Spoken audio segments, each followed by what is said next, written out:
Hungry Coyote was born on the day one deer in the year one rabbit, or April 28, 1402. His father was a Texcocan Tlatoani, or king, Ixtlilxochitl, and his mother, an Aztec princess, Matlacihuatzin. At the age of 16, in the year one rabbit, or 1418, Hungry Coyote saw his people conquered by their rivals, the Tepanecas, and witnessed his father's murder. Hungry Coyote wrote Song of the Flight while in hiding.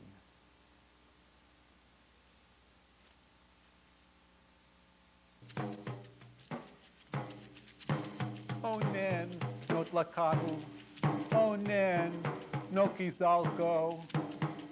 In vain I was born, in vain I left the house of God and came to earth. I am so wretched, I wish I'd never come to earth. But what is there to do? Do I have to live among the people? Do I have to stand on earth? You are hardly my friend here on earth, life giver. Go, princes, live in peace, pass your life in calm, while I live with my head bent down when I am among the people. How do you decide your heart, life giver? Is it true we take pleasure, we who live on earth? It isn't certain that we live, much less that we have come to enjoy ourselves on earth. We are all so filled with grief. Are bitterness and anguish the destiny of the people of earth? But do not anguish my heart. I only look for, I remember our friends. Perhaps they will come one more time. Perhaps they will return to life. Or only once do we perish, only one time here on earth. If only our hearts did not suffer, next to, at your side, life giver.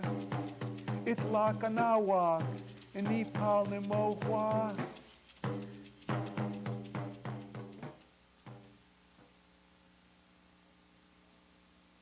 But Hungry Coyote rallied the Alcolwans, finally defeated the Tepanecas, won back Texcoco, and was crowned Tlatoani by his people. He rebuilt the shattered city. At the very heart of Texcoco, he placed an innermost courtyard surrounded by a square of buildings housing the council chambers and halls of justice, quarters for the Tlatoani and for 400 other chiefs, scholars, artists, historians, philosophers, musicians, and poets.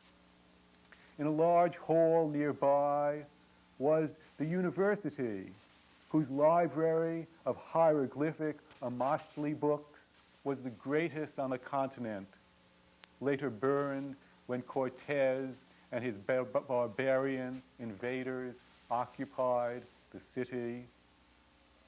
Hungry Coyote devised a code of 80 laws written in blood, so comprehensive and concise that the other Nawa city-states adopted them as their own.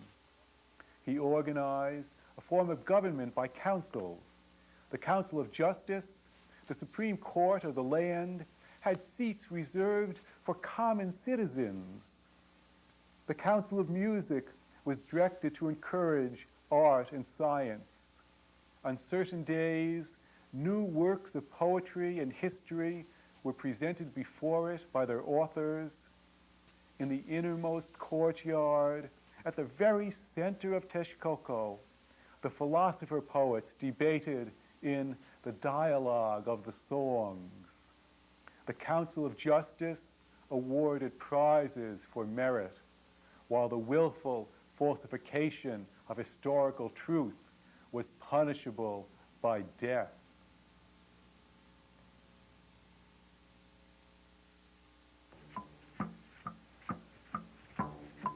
Amoshkalko, Pewaquika, In the house of the paintings, the singing begins.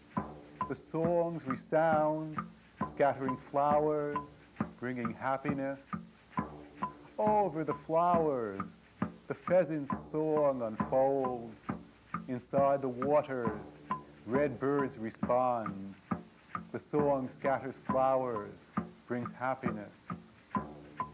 Your heart is a book of pictures you have come to sing. You make your drums resonate. You, the singer, you alone scatter intoxicating flowers. You, the singer, inside the house of spring, bring happiness. Chopankala-itek, intontea, huiltia.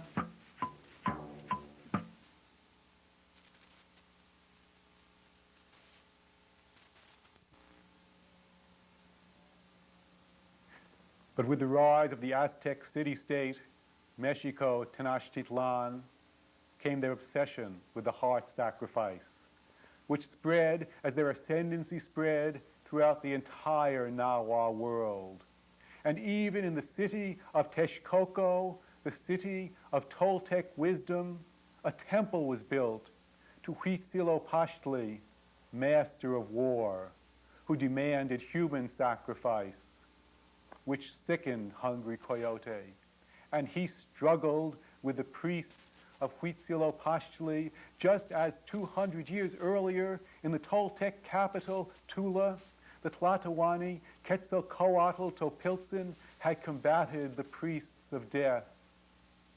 The way Hungry Coyote struggled was not with blood, but with music.